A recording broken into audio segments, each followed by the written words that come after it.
Unideti kambila duwendu kari kari Ubutete mile Nufoseti kwambo Wewedi uladulu Wewedi uladulu Webosina tata Zambie Udibudi tata Zambie Udibudi tata mile Tata Zambie tata mile Uladulu uladulu Uladulu meniwe Uladulu meniwe. Bienvenue à cette tribune spéciale consacrée à la fête d'action de grâce célébrée chaque année au sein de l'association de Zolo Amour OPH, qui a pour thème ce soir la fête d'action de grâce dans l'ASLA OPH. Que c'est pour en parler, je reçois sur ce plateau 3 prédicateurs de l'association de Zolo Amour OPH qui vont se présenter tour à tour afin de rentrer dans le vif du sujet. Je suis Seti Jean Claver Mavungu, membre confirmé de l'OPH et prédicateur selon Guy-Émile Fossetikwabo. Merci, je suis donc le frère Ange Minazambi, membre confirmé de l'OPH, prédicateur selon Guy-Émile Fossetikwabo. Je suis le frère Seti François Kouyekimina Milandou, membre confirmé de l'OPH, formateur des MEDA, prédicateur. Merci beaucoup, chers prédicateurs, d'avoir répondu à cette invitation, d'où nous allons parler de la fête d'action de grâce au sein de l'association de Zolo Amour OPH. Mais avant de rentrer dans le vif du sujet, la première question que j'ai, qu'est-ce que l'action de grâce? L'action de grâce est une manifestation au cours de laquelle on reconnaît un bienfait. Même dans la vie courante, un bienfait est toujours remercié. Mais ici, ça prend une connotation différente dans le sens que vous vous manifestez de manière publique un bienfait qui vous a été rendu, soit de manière physique ou soit de manière spirituelle. Vous manifestez publiquement, vous remerciez celui pour lequel vous avez reçu ce bienfait. Merci Claver Mavungu pour la réponse à cette première question. La fête d'action de grâce que vous vous apprêtez à célébrer est-elle une fête chrétienne ou une exclusivité de l'ASLA OPH? Ange Minanza. Merci, monsieur le journaliste, pour cette question. Eh bien, la fête d'action de grâce. Vous avez entendu le prédicateur Claver Mavungu qui vient de dire que l'action de grâce consiste en fait à reconnaître un bien que soit une personne vous a fait, ou alors dans le cas d'espèce, Dieu qui a fait des merveilles à une personne et cette personne reconnaît ce que Dieu vient de faire. C'est l'action de grâce. Alors aujourd'hui, nous parlons de la fête d'action de grâce dans l'association de Zolo Amour. L'association de Zolo Amour, nous allons le dire, a été créée par Guy-Émile Fossetikwabo, le président fondateur, qui est en même temps le grand maître de l'OPH. Grand maître de l'OPH, ça veut dire qu'il représente une entité divine. Une entité divine, donc il reçoit les messages de Dieu pour les enseigner aux humains de la terre. Alors pour le faire, il faut avoir un champ d'action. Il faut avoir un peuple, un public qui va recevoir ces enseignements. Je prends le cas de Jésus, le Fils de Dieu, le Messie qui descend du ciel. Quand il arrive ici sur terre, lui, il ne se cramponne pas dans les églises existantes, mais il avait avec lui une association. Donc, le groupe de disciples, des apôtres qu'il drainait, c'était son champ d'action, c'était son peuple, son public auquel il déversait l'enseignement. Et quand il s'éloignait donc de temps à autre, c'est avec ce public, c'est avec ces personnes-là qui recevait le message. Donc aujourd'hui, Guy-Émile Fossetikwabo a son champ d'action, c'est l'association de Zolo Amour OPH. Donc la fête d'action de grâce que Dieu institue pour lui rendre grâce, pour lui reconnaître, pour le remercier de tous les bienfaits qu'il fait, Guy-Émile Fossetikwabo donne ce message à l'association de Zolo Amour, qui est son champ d'action. C'est comme un professeur dans une classe. Il ne va pas prendre le cahier ou crier dans la cour, mais il a une classe où il doit enseigner. Donc Guy-Émile Fossetikwabo a l'association de Zolo Amour auquel il déverse ses enseignements. C'est donc dans l'association de Zolo Amour que l'on célèbre la fête d'action de grâce parce que pour le moment, c'est eux qui ont cette révélation. Mais c'est une fête qui est ouverte à tous parce que quand l'association de Zolo Amour célèbre ces fêtes, elle appelle tous les peuples du monde de venir s'associer avec eux, à eux. Parce que Guy-Émile Houphouët-Boigny est venu pour l'humanité tout entière. Donc c'est maintenant que les gens ne connaissent pas encore l'association de Zolo Amour ou que ne connaissent pas encore Guy-Émile Houphouët-Boigny. Mais à l'époque, je pense que cette fête sera célébrée partout ailleurs. C'est comme toutes les fêtes que nous célébrons au niveau universel, chrétien, ainsi de suite. À l'origine, peut-être, bon, ceux qui ont les formations, c'est eux qui commencent, mais après, ces fêtes-là sont devenues universelles. Donc, aujourd'hui, il n'y a que dans l'association de Zolo Amour OPH que l'on célèbre la fête d'action de grâce. Aimé François Kouyekimina, pourquoi seulement dans la SLA OPH que cette fête doit être célébrée? La fête d'action de grâce, comme venaient de dire mes prédécesseurs, monsieur le journaliste, ce que vous êtes en train de dire, pourquoi seulement dans la SLA OPH? Mais les Israélites célébraient les fêtes d'action de grâce. Ça, on ne va pas l'oublier. Ils célébraient les fêtes d'action de grâce selon les circonstances, c'est-à-dire que selon les situations ponctuelles qui se présentaient devant eux. Si on prend le cas où les enfants d'Israël sont sortis de l'Égypte, quand ils sortent de l'Égypte à la traversée, par exemple, de la mer Rouge, ils ont rendu grâce. Et c'est une action spontanée qui se passe. Est-ce que vous voyez, monsieur le journaliste? C'est-à-dire que Dieu a fait quelque chose de très grand devant eux, devant leurs yeux, et ils étaient dans l'obligation, selon les inspirations de Dieu lui-même, l'éternel Dieu, et ils ont rendu grâce à l'éternel. Et nous allons aussi prendre d'autres cas. Il y a d'autres cas de figure. Quand ils avaient des victoires, parce que quand ils sont sortis de l'Égypte, ils ont traversé la mer Rouge. L'objectif, c'est d'aller dans le pays où l'Éternel leur a donné pour promesse le pays de Canaan. Et dans toutefois qu'ils partaient vers ce pays-là, et toutes les victoires qu'ils rencontraient, ils avaient des situations devant eux. Il fallait rendre grâce parce que Dieu a fait des merveilles. Mais vous êtes en train de dire pourquoi seulement cette fête est célébrée dans la SLA OPH. Parce que si nous voyons bien, ça c'est ce qui s'est passé dans le temps. Or, actuellement, il n'y a que dans la SLA OPH qu'on est en train de célébrer la fête d'action de grâce de la manière exclusive. Ici, l'éternel Dieu nous donne des bienfaits, c'est-à-dire qu'il nous a donné ce qui est très grand, ce que les arrière-grands-parents étaient en train de rechercher dans le temps. Il nous a donné sa lumière, sa grande lumière. Est-ce que vous voyez? Et la lumière ici, ce n'est pas une lumière, je ne sais pas quel genre de lumière dont on parle, mais ici c'est l'étoile de Bethléem qui s'est déplacée, l'étoile qui a annoncé la naissance de Jésus-Christ, qu'on a vu accroché devant là où l'enfant Jésus était né. Cette étoile-là qui était en train de conduire les trois rois mages pour les montrer l'endroit où l'enfant Jésus était né. Et c'est cette étoile-là qui s'est déplacée depuis l'Orient et qui est revenue au Bercail, qui est venue s'implanter au mont Karikari. Donc ça, c'est cette étoile-là qui amène des merveilles, c'est-à-dire des bienfaits. Et en dehors de l'étoile, l'Éternel nous a donné la vie éternelle. Et c'est bien clair, depuis le 12 mars 1996, à 2h35 avec des précisions, ça c'est l'Éternel qui accorde cela à l'humanité tout entière. Parce que d'ailleurs, la lumière qui est venue, ce n'est pas qui est venue au Congo-Brazzaville, qui s'est implantée définitivement au mont Karikari, ce n'est pas seulement pour les Congolais, mais c'est venu au Congo-Brazzaville pour des raisons spécifiques, parce que il y a le grand maître de l'OPH qui est là, au mont Karikari, qui est au Congo, et c'est pour le monde entier.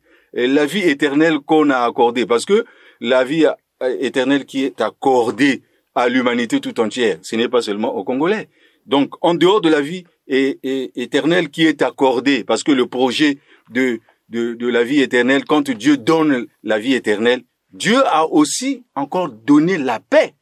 Vous voyez que c'est spirituel et c'est grand à accorder la paix. La paix que Dieu accorde depuis le 12 septembre 1999 à 0 heure. Voilà, ce sont ces grandes raisons-là qui font qu'aujourd'hui, que nous puissions célébrer cette fête d'action de grâce de façon exclusive, parce que nous sommes en train de la fêter, parce qu'il y a ces bienfaits-là que l'Éternel a accordés à l'humanité tout entière, bien sûr, à partir du Congo-Brazzaville. Merci beaucoup. Dans vos propos, vous venez de parler de la lumière divine au mont Carré-Carré. Pourquoi l'Éternel Dieu a choisi le Congo-Brazzaville pendant que l'humanité compte plus des milliers de pays? Pourquoi Dieu a choisi le Congo-Brazzaville pour implanter sa lumière divine? Bien, l'Éternel Dieu a choisi le Congo-Brazzaville parce que je vous ai dit déjà que cette lumière-là, cette étoile-là, est allée en Orient pour aller annoncer la naissance du Seigneur Jésus-Christ. C'est la même lumière qui est revenue. Pourquoi c'est revenu au Congo, évidemment? C'est parce que il y a le grand maître de l'OPH, donc Dieu, qui est là au Congo. Évidemment, il fallait que cette lumière-là revienne pour que l'humanité tout entière puisse se rendre compte que l'étoile était partie seulement là-bas pour annoncer la naissance de Jésus. En réalité, l'étoile est partie du Congo-Brazzaville. Donc l'étoile est partie d'ici où le grand maître réside, le grand maître de l'OPH réside, c'est-à-dire Dieu. Ça, les gens ont vu, ils ont vécu l'étoile, l'arrivée de cette étoile-là, cette lumière-là, les gens ont vu cette étoile arriver. Le 20 mai 1992, l'étoile est venue au mont Carré-Carré, de 20h à 3h du matin, les gens ont vu ça de leurs propres yeux, les vivants sont encore là, ceux qui ont vécu cet événement-là, c'est parce que il y a le grand maître Guy-Émile Houphouët-Boigny qui est là, il fallait que cette étoile revienne pour que les gens se rendent compte que l'étoile était partie seulement annoncer la naissance de Jésus. Et même là, il y a une grande différence. Déjà, quand l'étoile va en Orient, l'étoile reste suspendue. Mais lorsque l'étoile est revenue au Bercail, cette fois-ci, cette étoile-là a tournoyé et s'est implantée définitivement et tombée. L'étoile n'est pas restée suspendue. C'est parce que il y a Guy-Émile Houphouët-Boigny qui réside à Kibossi et aujourd'hui, sans vous le cacher, qui s'est révélé qu'il est le Dieu créateur. Merci beaucoup, François Kouyekimina. Je me tourne du côté du Claver Mavungu. Les Israélites, qui sont les enfants de la descendance de Jacob, célébraient aussi une multitude de fêtes. Est-ce que la manière dont vous célébrez la fête d'action de grâce au sein de l'ASLA-OPH, est-ce que c'est de cette manière aussi que les Israélites, qui est la première nation de Dieu, célébraient cette fête? Bon, ce n'est peut-être pas la même manière, mais il a célébré aussi. Et on peut dire par exemple que nous avons la fête d'action de grâce en anglais, on appelle ça Thanksgiving. C'était une fête qu'on célébrait aussi, même peut-être pas de manière spirituelle, mais aussi même de la manière mondaine. Quand les récoltes étaient bonnes, on pouvait se retrouver chaque deuxième lundi du mois d'octobre. Les gens ça se passe dans tous les pays anglo-saxons. Ça, c'est d'abord pour à part comment on appelle ça déjà, les Israélites. Mais les Israélites, bien sûr, on a dit c'est là qu'au sortir de l'Égypte, après avoir traversé la mer Rouge dans le désert, ils ont rendu un culte d'adoration au Seigneur. C'est pour remercier. C'était leur manière à eux de remercier. Maintenant, nous, aujourd'hui, ça devient spécifique. Pourquoi? On appelle ça une manifestation physique. Nous avons eu, de manière spirituelle, nous avons eu, comme on a dit, la lumière, nous avons eu la paix, et nous avons eu aussi, comment on appelle ça déjà, la liberté. Ça, c'est ce que Dieu nous donne. Et nous apprécions ça à sa juste valeur, et nous l'avons immortalisé. Ce n'est peut-être pas de la même manière, chacun fait comme il peut, parce que il n'y a pas de règles spécifiques pour manifester sa joie en reconnaissance pour son Dieu, pour le bien qui a été rendu. Vous faites comme vous pouvez, mais nous, par exemple, il peut nous arriver de faire ça pendant 3 jours, 4 jours. Ça, c'est nous qui apprécions. Mais chacun à son temps apprécie avec les moyens qu'il a pour manifester sa joie envers son Dieu. Ange Minanzambi, par rapport au propos du Claver Mavungu, si vous avez quelque chose à ajouter en rapport de cette question. Merci, mais je voulais d'abord renchérir ce que le prédicateur François venait de dire par rapport à la question que vous lui avez posée. Pourquoi l'Éternel Dieu a choisi le mont Kari-Kari pour implanter sa lumière? Oui. Et puis je passerai au propos du frère Mavungu. Alors, pourquoi l'Éternel Dieu a choisi le mont Kari-Kari pour implanter sa lumière alors qu'il y a dans le monde beaucoup de pays? C'est la question que vous avez posée. Oui. Et le frère Kouyekimina a bien répondu et je voulais ajouter ceci. Dans les Écritures, notamment lorsqu'on lit 2 Maccabées 5 au verset 18 à 19, il est dit ceci: c'est pour le peuple, c'est pour son peuple que Dieu a choisi le lieu. Pour son peuple que Dieu a choisi le lieu. Ici, actuellement, nous sommes le peuple de la deuxième nation. L'association Luzolo Amour est le peuple de la deuxième nation que Dieu a choisi pour manifester sa puissance, pour manifester son amour et pour enseigner ce que les hommes de la terre doivent faire afin de mériter le royaume des cieux. Alors, ce peuple-là, qui est représenté par Guy-Émile Lufwasi-Tukwabo, c'est l'association Luzolo Amour OPH. Et Guy-Émile Lufwasi-Tukwabo réside en terre du Congo-Brazzaville, à Kibossigar. Et Kibossigar, c'est lui qui a cette montagne-là qu'on appelle le mont Kari-Kari. Donc, comme disent les Écritures que je venais de citer, c'est à cause du peuple que Dieu a choisi le lieu. Le peuple est là à Kibossi. Celui qui représente ce peuple, Guy-Émile Lufwasi-Tukwabo, se trouve à Kibossi. Et donc, Dieu ne pouvait pas choisir un autre lieu pour implanter sa lumière, sinon que là où se trouve celui qui représente le peuple. Et le peuple, c'est la deuxième nation de Dieu qui a pour siège social Kibossigar. Donc, le siège social de la deuxième nation de Dieu, de l'association Luzolo Amour, se trouve à Kibossigar. Et celui qui le représente se trouve à Kibossigar. Voilà pourquoi cette lumière, Dieu l'a envoyée à Kibossigar. Et de plus, Guy-Émile Lufwasi-Tukwabo a révélé que Dieu a créé toutes choses à partir du Congo-Brazzaville. Donc le Congo-Brazzaville est la terre de la création. Vous avez écouté tout à l'heure, le prédicateur Kouyekimina a dit que cette lumière est allée en Orient juste pour indiquer là où l'enfant Jésus était né, pour dire que là, ici, se trouve une divinité. L'enfant Jésus, donc le Messie, Dieu sur la terre. La lumière est allée là-bas, mais elle était suspendue. Et cette fois-ci, que la lumière est revenue, là où se trouve Dieu, alors la lumière s'est installée. Donc, au départ, Dieu créa toutes choses, l'univers tout entier à partir du Congo-Brazzaville. Et puisqu'il est allé sous la forme du Fils, le Messie, Jésus, en Orient, maintenant qu'il est revenu chez lui, alors cette lumière est revenue là d'où elle était partie. Donc là où se trouve Dieu, l'Éternel des armées qui a créé toutes choses. Voilà pourquoi Dieu a ramené sa lumière au bercail. Donc, raison pour laquelle Dieu a ramené. Il ne pouvait pas l'envoyer ailleurs. Il revient là où il avait créé toutes choses. Et en ce qui concerne le propos du Claver Mavungu? Oui, bien sûr. Il a bien dit que dans l'ancien temps, les gens fêtaient aussi des actions de grâce, mais de façon spontanée, c'était de façon passagère. Hein? Mais aujourd'hui, puisqu'il y a des raisons que Guy-Émile Lufwasi-Tukwabo nous a données, pourquoi célébrer une fête d'action de grâce dans l'association Luzolo Amour?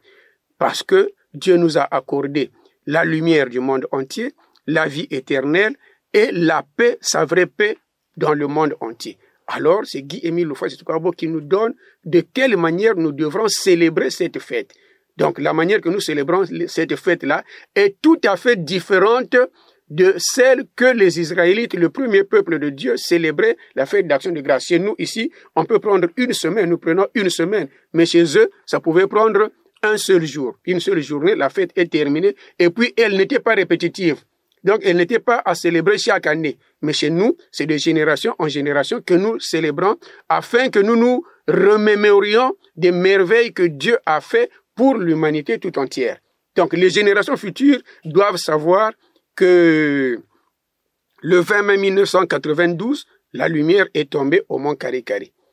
Que telle date, il y a eu la paix. Ainsi de suite, il y a eu la vie éternelle. Donc, les générations futures doivent savoir ce que l'Éternel a réalisé pour le salut du monde entier. Aujourd'hui, si on nous demande à quelle date ils avaient fêté la traversée de la mer Rouge, on ne va pas savoir parce que la fête n'était pas répétitive. Ils l'ont fêté une fois, terminé. En quelle date ils ont fêté le retour de l'arche de l'Alliance à Jérusalem? On ne va pas connaître la date parce que ce n'était pas une fête à célébrer de génération en génération. Mais nous la célébrons de génération en génération et sur beaucoup de jours pour que les générations futures sachent les merveilles que Dieu a accomplies pour son peuple. Merci beaucoup pour toutes ces précisions. Téléspectateurs, auditeurs et internautes de la RTOPH, pour vous qui venez de nous rejoindre, nous sommes en train de parler de la fête d'action de grâce qui peut être à l'horizon, mais nous avons pour thème la fête d'action de grâce dans l'ASLA OPH, que c'est. Mais avant de poursuivre nos propos, nous allons repartir de l'autre côté de la cabine technique, suivre un élément et puis on se retrouve dans une poignée de secondes.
Wosidi wula dulu. Webosira tata Zambie. Odi budi tata Zambie. De retour sur ce plateau avec nos trois invités, respectivement prédicateurs selon Guy-Émile Foissé-Chikwabo, dans l'association Luzolo Amo OPH. Ange Miananzambi, nous sommes de retour sur ce plateau. Quelle est l'origine de la fête d'action de grâce que vous célébrez dans la OPH? Il faut savoir que même les fêtes que nous célébrons de façon universelle, telles que chez les chrétiens, elles ont été instituées à l'issue des événements salutaires. Lorsque vous voyez la fête de Pâques, qui est célébrée partout, notamment à l'église catholique, protestante et un peu ailleurs, elle symbolise la sortie du peuple d'Israël en Égypte. C'est un événement salutaire, donc le peuple d'Israël était on peut en dire prison, en servitude en Égypte pendant 430 ans, et Dieu a eu pitié de ce peuple. Voilà qu'il commet Pharaon, qu'il commet Moïse devant Pharaon afin qu'il puisse sortir ce peuple. Et donc, quand le peuple sort, Dieu institue la fête de Pâques. Donc, c'est un événement salutaire, et pour que le peuple sache ce que Dieu a fait pour lui, il institue une fête. Nous avons également les fêtes telles que de la moisson et plusieurs fêtes qui sont célébrées ou que les Israélites célébraient.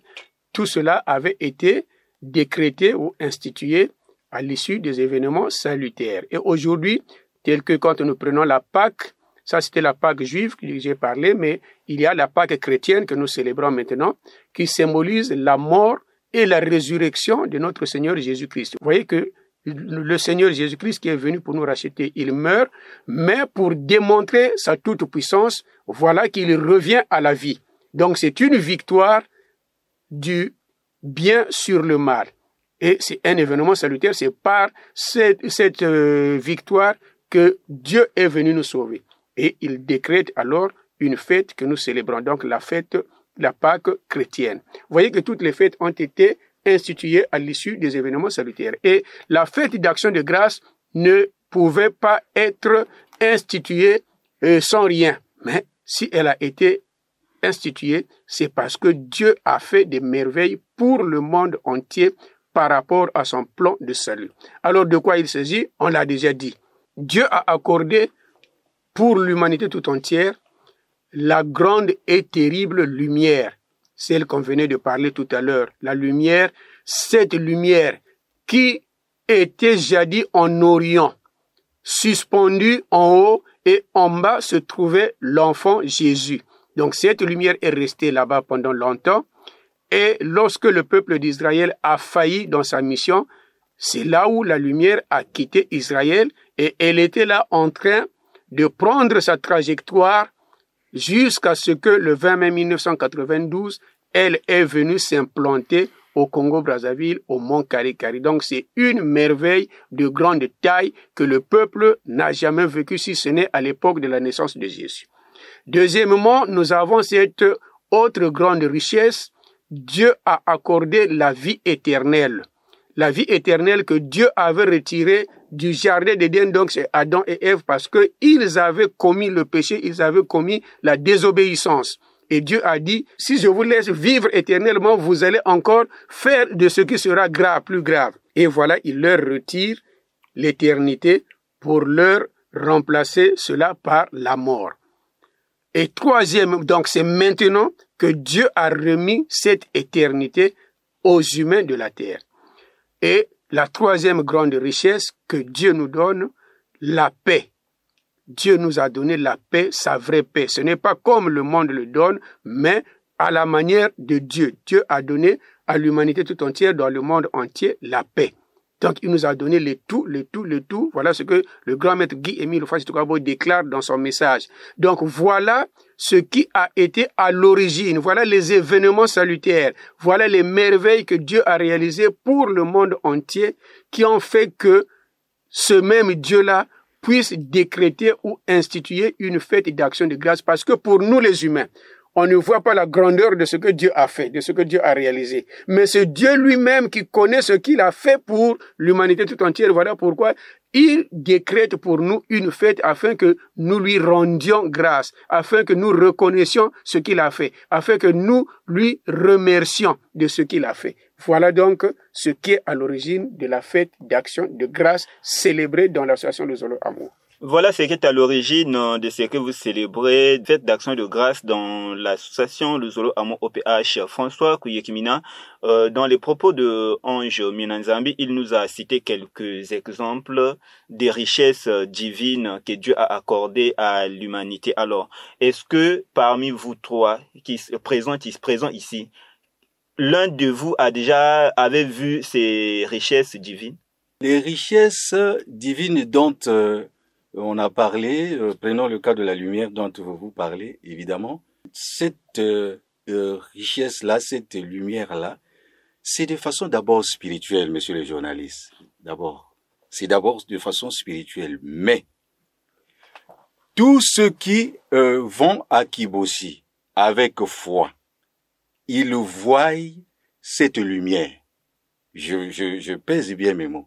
Tous ceux qui vont, parce que qu'est-ce qui s'est passé le 20 mai 1992? La lumière est venue, le monde a vu tous ceux qui étaient à Kibossi et même voir ceux des contrées de Kibossi, donc les villages environnants de Kibossi, ont vu de leurs propres yeux, même un peu plus loin, comme dit mon frère.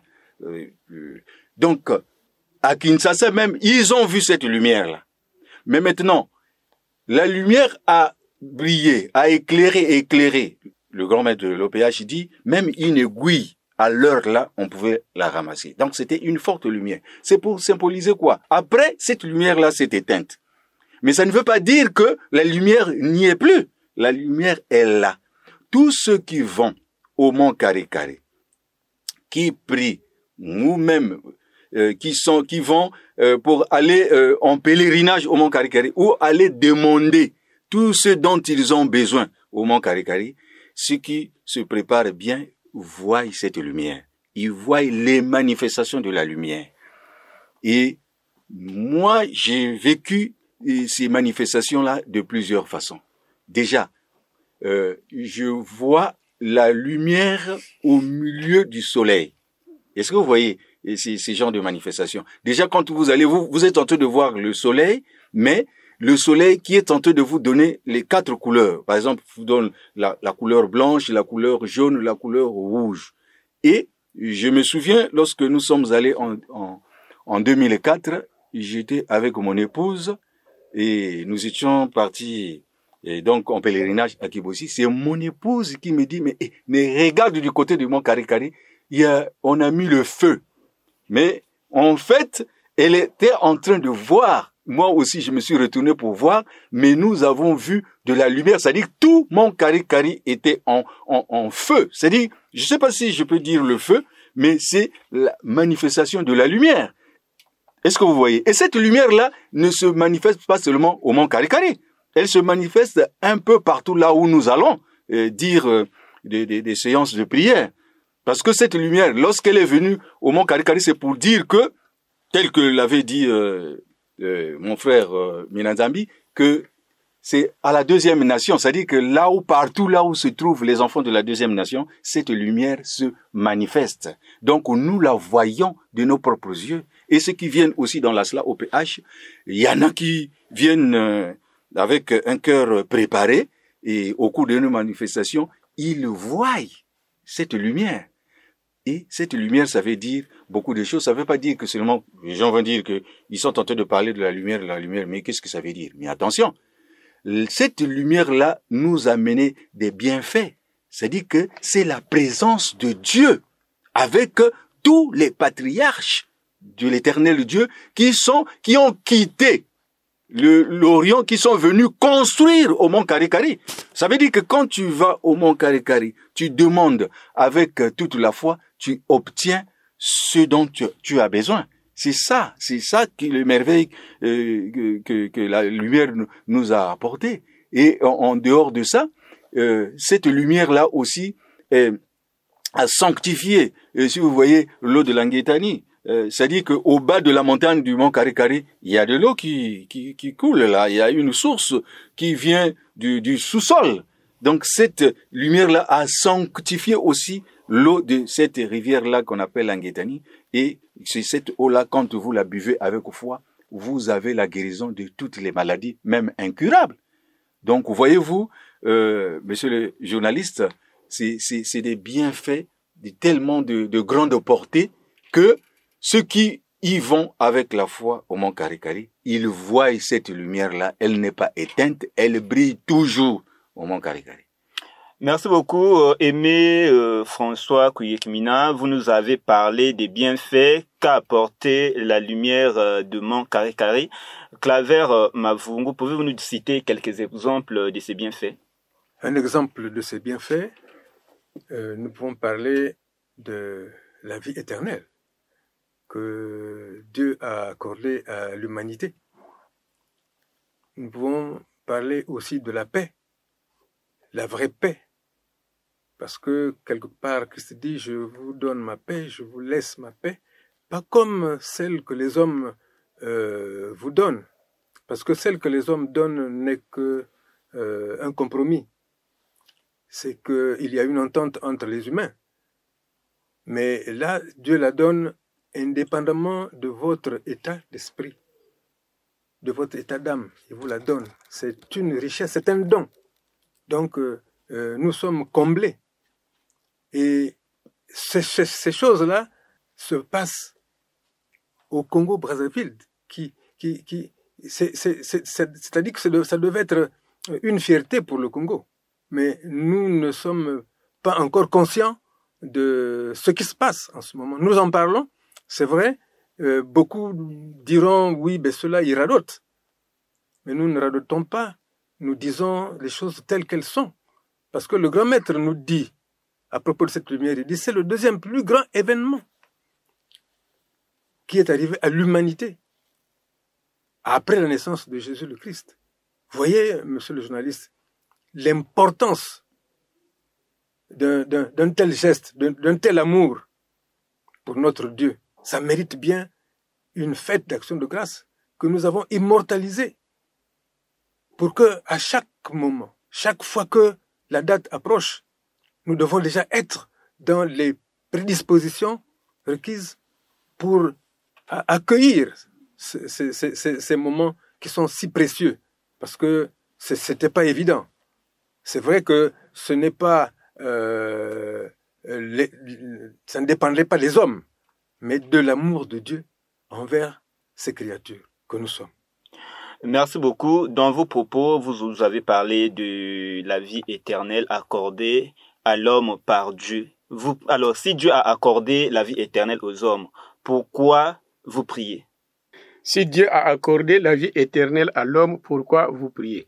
Eh bien, je vais prendre une écriture, notamment dans Jean 3. Jean 3, nous allons lire verset 14 jusqu'au verset 16. Jean 3, voilà ce que dit la Bible.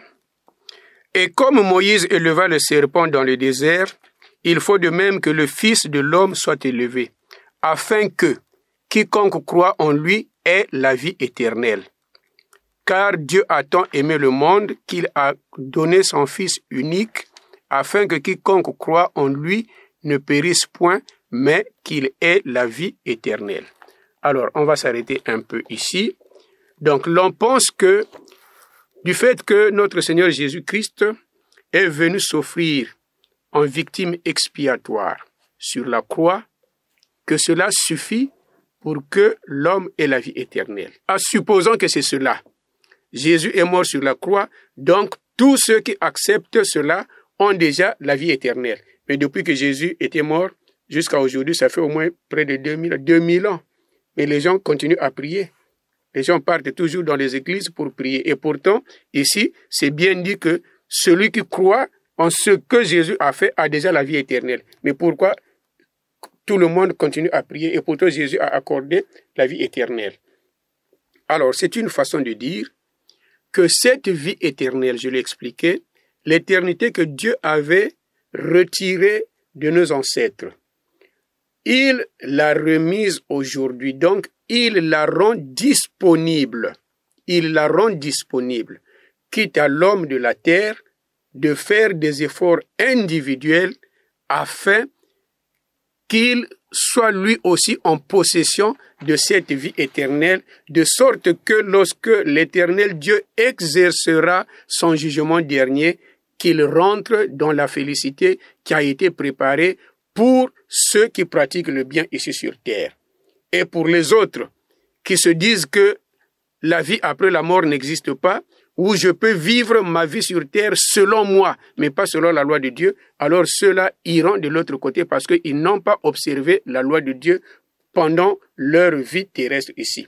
Donc, si Dieu nous a donné la vie éternelle, c'est pas une façon de dire que puisque nous avons déjà la vie éternelle, c'est vrai qu'il y en a qui peuvent la vivre ici sur terre.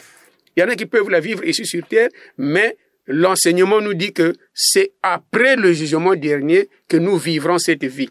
Alors, étant donné que ce jugement dernier n'est pas encore arrivé, même celui qui a quelque chose, aujourd'hui tu peux avoir 1 million, tu dis que j'ai une garantie, mais tu peux marcher, on t'a volé cet argent, tu peux marcher, tu as perdu cet argent, et pourtant tout à l'heure tu étais riche, mais l'instant d'après tu deviens pauvre parce que tu as perdu ce que tu avais. La vie éternelle que Dieu nous a donnée, c'est une disponibilité, mais nous la possédons pas nous en tant qu'humains, nous ne la possédons pas encore, mais elle est là disponible. Alors quand chacun fait ses efforts nécessaires, il marche selon la volonté de Dieu, il a sa vie éternelle garantie et après le jugement, il ira dans la félicité de notre Dieu. Donc nous avons encore besoin de nous fortifier dans la prière, de nous exercer, de pratiquer tous les commandements que Dieu nous donne afin que nous soyons que nous soyons héritiers de cette vie éternel que Dieu a rendu disponible à lui-même. Merci beaucoup, Ange Minanzambi. Dans vos propos, en ce qui concerne les richesses divines, vous nous avez aussi parlé de la paix que Dieu a accordée à l'humanité. Si réellement Dieu a accordé la paix à l'humanité, pourquoi nous avons les guerres par-ci par-là, à l'instar de ce qui se passe en Israël, au Pakistan? On peut aussi parler de l'Ukraine et la Russie. Là aussi, je voulais d'abord donner une écriture, notamment Jean 14. Dans Jean 14, voilà ce qui est dit. Nous allons fouiller Jean 14 au verset 27. Voilà, Jean 14, verset 27. Voilà ce que notre Seigneur Jésus-Christ nous dit. Je vous laisse la paix, je vous donne ma paix. Je ne vous la donne pas comme le monde donne, que votre cœur ne se trouble point et ne s'alarme point. Alors, donc, de la même manière que j'ai parlé sur la vie éternelle, ici c'est Jésus lui-même, Jésus est Dieu, et c'est lui qui, à son époque, dit bien aux Israélites, aux apôtres, que je vous donne la paix, je vous laisse ma paix. Alors, depuis que Jésus s'en est allé, qu'il est retourné sur le trône céleste, jusqu'à aujourd'hui, ça fait 2 millénaires, mais le monde est là. Et d'abord, dans son propre fief, là où il était, en Israël, il n'y a jamais eu la paix. Mais pourtant, originaire de là-bas, c'est là-bas qu'on devrait d'abord vivre cette paix que Jésus a donnée. Mais sauf que les hommes ont transformé cette paix que Dieu a donnée à leur manière. Donc, quand Dieu donne la paix, il faudrait que nous, les hommes, nous l'acceptions et que nous la vivions, nous la partageons afin qu'elle s'étale, qu'elle se généralise à travers le monde. Merci Ange Minanzambi pour cette réponse. Notre cher invité, si vous avez quelque chose à ajouter à propos de la paix accordée à l'humanité par Dieu. Merci, monsieur le journaliste. La paix a été accordée par Jésus-Christ et Papa Guy-Émile Loufoisi-Tukwabo nous l'a confirmé le 12 septembre 1999 à 0h pour dire que Dieu a accordé sa paix à l'humanité tout entière. Mais cette paix-là, c'est une paix d'abord telle que mon confrère Papa Minanzambi venait de le dire, c'est la paix que Dieu accorde. Pas comme le monde parle de la paix. Parce que le monde ne parle que de la paix, le monde n'accorde pas la paix. Mais c'est Dieu qui accorde la paix. Et cette paix-là, c'est une paix de Dieu, donc une paix intérieure. Celui qui marche selon les recommandations de l'Éternel, celui qui respecte les directives, les orientations de Dieu, celui qui respecte toutes les vertus que Dieu recommande, doit vivre cette paix-là? D'abord, et c'est une paix intérieure. Ensuite, dans l'ensemble, comment cette paix nous allons la vivre? Cette paix-là, pour la voir ensemble, il faut qu'il y ait comme une communion de vie intérieure dans un bon sens. C'est en ce moment-là que nous allons tous vivre la paix de façon généralisée. Si bien que les guerres que nous voyons qui se passent par-ci, par-là, c'est pour dire que là-bas, dans ces milieux-là ou dans ces pays-là, les gens n'ont encore rien compris et ils sont encore de se chercher, de chercher à comprendre. Ils vivent dans la misère ou bien ils ont des difficultés de tout genre, ils ont des contradictions de tout genre. Donc pour revenir dans la paix ou bien pour retrouver que la paix que Dieu a accordée, il faut que individuellement chacun fasse des efforts. Parce que déjà, regardez les guerres là, la guerre ne se déclenche pas comme ça. Hein. La guerre se déclenche, c'est d'abord quelqu'un qui a une idée, une mauvaise idée, qui va peut-être l'inoculer à un autre et ainsi de suite. Ça gagne le cœur des autres et ils s'engagent à aller en guerre. Parce qu'une seule personne ne veut pas amener toute une communauté en guerre tant que cette communauté-là n'accepte pas cette idée. C'est d'abord une idée que quelqu'un trouve et à partir de là, l'idée se communique. La paix aussi, c'est de la même manière que ça doit se communiquer pour que ça soit généralisé. Donc cette paix-là que Dieu a accordée, celui qui marche selon les recommandations de Dieu ne peut que vivre cette paix-là parce que elle est intérieure. Sans pourtant vous entraver, est-ce qu'on peut dire, sans risque de se tromper, que si aujourd'hui la paix que Dieu a accordée à l'humanité est freinée à cause de la méchanceté des hommes? Oui, vous n'avez pas tort, monsieur le journaliste, de le dire. Hein. La méchanceté des hommes, évidemment, c'est ce que nous disons. Parce que chacun doit aménager ses comportements. Chacun doit aménager sa façon de parler.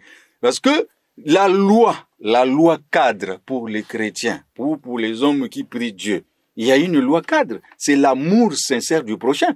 Si vous avez l'amour sincère du prochain, moi je ne vois pas comment est-ce que vous pouvez aller créer une guerre ou bien comment vous pouvez aller créer des idées contradictoires qui puissent faire que les gens puissent se battre. Combien même les gens sont en train de se battre et vous êtes là, vous n'arrêtez pas ça, vous trouvez ça normal et vous continuez à exacerber cette façon de faire. Donc c'est pour dire que si aujourd'hui les gens peuvent s'intérioriser et si déjà une frange de personnes prennent la position pour se mirer et pour regarder, parce que en fait de compte, qu'est-ce qu'on va obtenir à la fin d'une guerre? On va rien obtenir, on va tout casser, on va tout détruire et on va peut-être demander pardon à la fin après qu'on ait tout détruit et on le regrettera.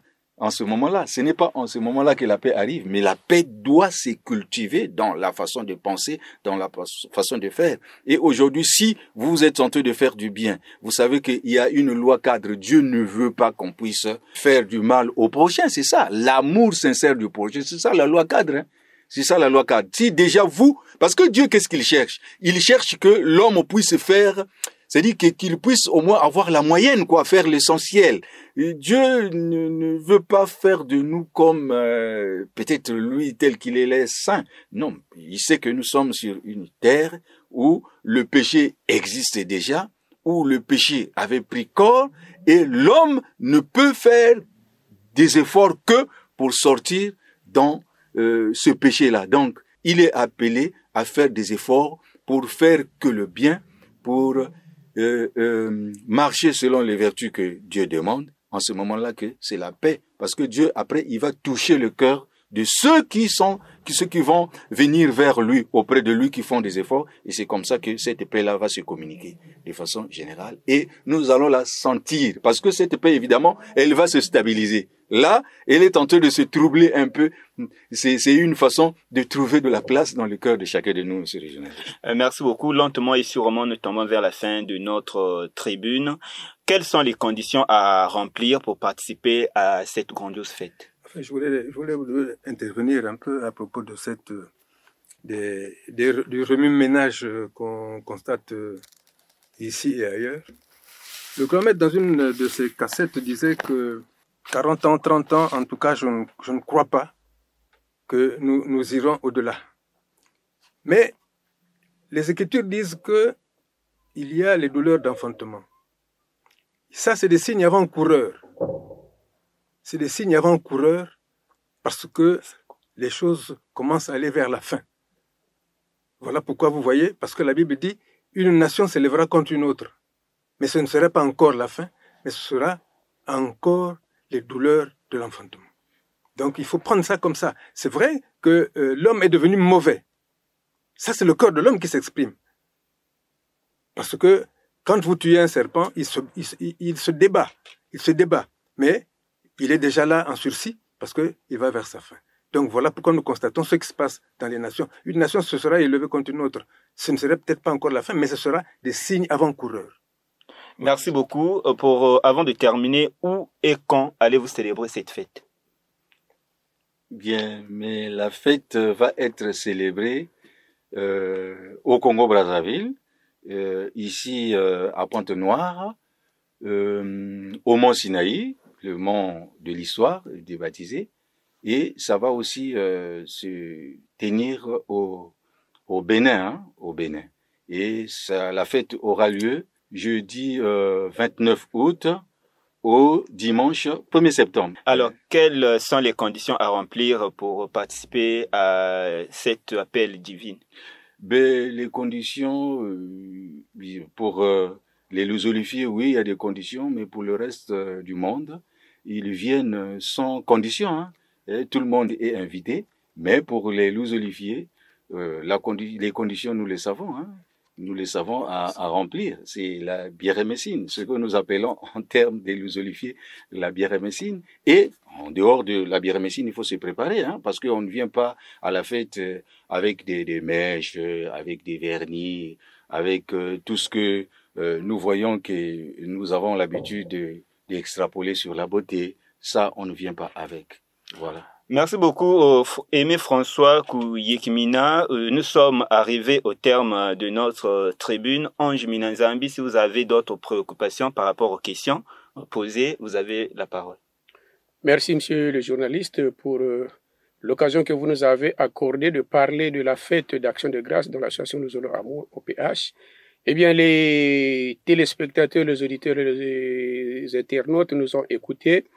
Nous réitérons que Guy-Émile Loufa-Sitikwabo est celui-là que Dieu a envoyé ici sur terre, mais c'est une manière de parler parce que même le Christ, quand il était ici, bien qu'il disait que celui qui m'a vu a vu le Père, une façon de dire que je suis Dieu, le Père, mais entre-temps, il priait aussi, il se mettait à genoux pour demander au Père. Donc c'est un langage des initiés.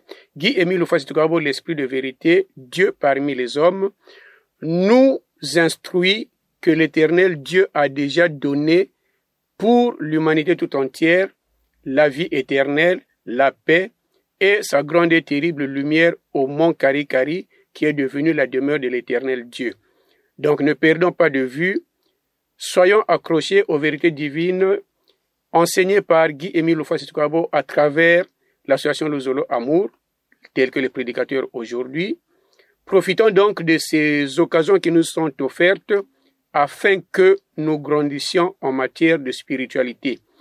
Ne nous cramponnons pas dans nos religions, dans ce que nous connaissions, mais sachons que la spiritualité est évolutive. Guy-Émile Loufa-Sitikwabo veut que nous tous nous puissions arriver au salut ou à la vie éternelle. Et les occasions sont celles-là qui nous font apprendre ce que nous devrions faire.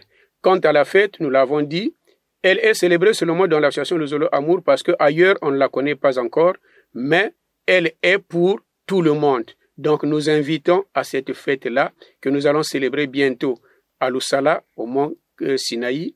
Nous invitons tout le monde, que celui qui a un problème, que celui qui veut rencontrer réellement son Dieu, qui a une situation pour laquelle il ne trouve pas de solution.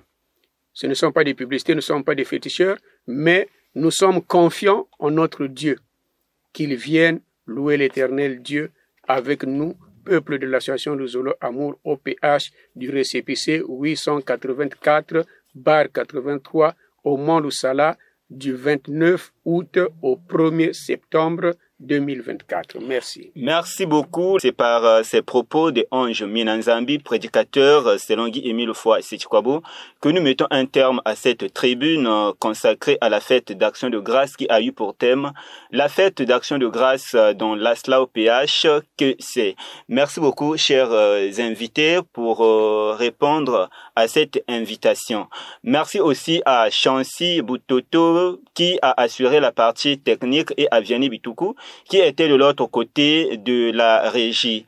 Cette tribune a été donc présentée par Baron Montino. Merci beaucoup de votre aimable attention. Que Dieu vous bénisse abondamment.